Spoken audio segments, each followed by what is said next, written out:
wretched hat of yours. Rowan, Holger. Eivor, thank Tyr. I heard shouting. Is something wrong? Holger robbed me, and I demand he be punished. Ra disappointed word. Does the deer rub the stream when she takes a drink? Does a cow rub a field when he crops on sweet grass? Eivor, this matter requires sensitive judgment. Will you?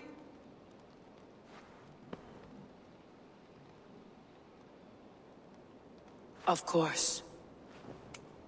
From the beginning, please. Well now, there is no excuse too small, I see. Nothing to keep you from coveting that seat, is there? In Sigurd's absence, who has better claim to oversee these disputes? You might leave them to work it out for themselves, but that would mean letting go, would it not?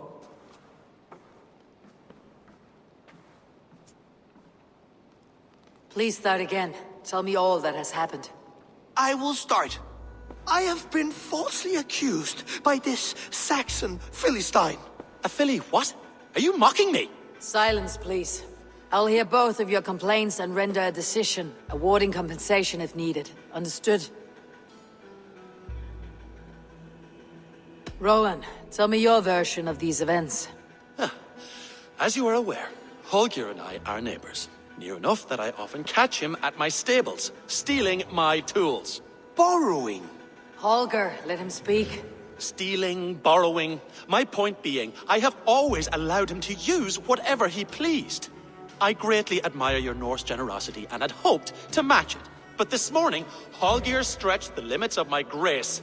Entering my stables for their feed, I found my most beautiful, gentle mare stripped of her tail. Bereft, not a strand in sight. I am ashamed to say my natural suspicion drew me to Holger, and how right I was. For when I peered across the lane, there he was, gripping a horsetail brush slathered with indigo, dragging it across a sheet of Painting, Rowan. I was painting. You make it sound so crude. You see? Such willful arrogance.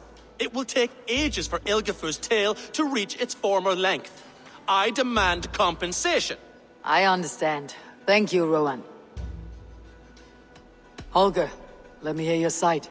Eivor, you have known me as a skald for years.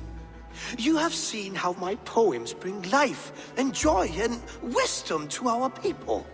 And you know that my work requires a certain, let us say, freedom to make use of rare resources to compose my verses.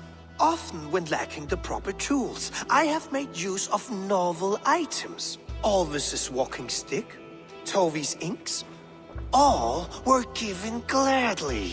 You cut off my horse's tail to make a brush, you bleeding... Rowan? As I was saying, this morning in the throes of poetic reverie, I realized that my latest piece required delicate brushwork. I could have used a frayed stick, some cloth, my hands, but no. I needed something gentler, softer. To make a perfect brush, I needed the fine hairs of a well-raised horse. And so I availed myself of a local resource. You clipped Alfgafur's tail to the rump without asking. It was early. I did not wish to wake you. Thank you, Holger. I believe I understand your position. I believe I have heard enough.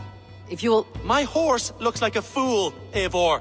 No handsomer than a donkey now. You must do something. Do not conflate hair with beauty, Rowan. She remains radiant. Elgifur's hair will grow back in no time. Quiet, both of you. Now listen.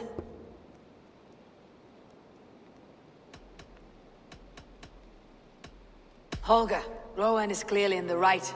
You sheared the tail from his horse without gaining permission. I borrowed the tail. Borrowed! Does the reality of regrowth not make this a victimless crime? It is a two-victim crime, Holger. Though they are unharmed, you took without asking, and that will not do. As the horse's value has diminished significantly, you will pay Rowan its market price. But the horse was not for sale. Rowan, admit it. My decision is final, Holger. Pay what you owe and meet tomorrow as friends.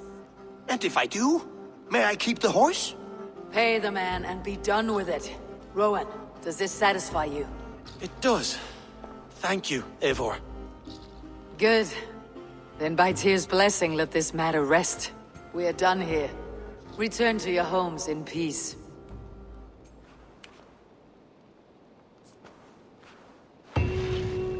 Would you allow me to pay you with a vibrant painting? After all, in some ways you helped in its creation.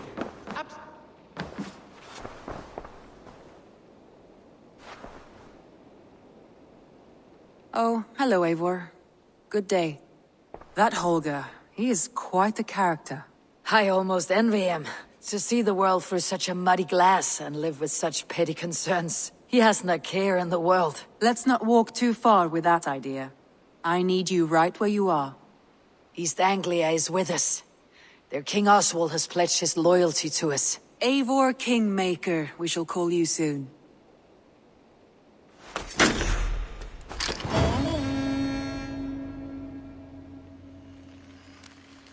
Some interesting news. King Ceolwulf has sent Ceolbert to Shropshire.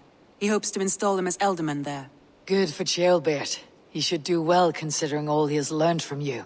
I gave him only a taste of my knowledge. The rest he will need to figure for himself. One more thing. I do not know if you heard, but Svend passed away a short time ago. The poor man slipped away in his bed. I had not heard, no. And how is Tovi? She must be gutted. It has been rough on her. She spends quite a lot of time at his burial mound. Speak with her, if you have the time.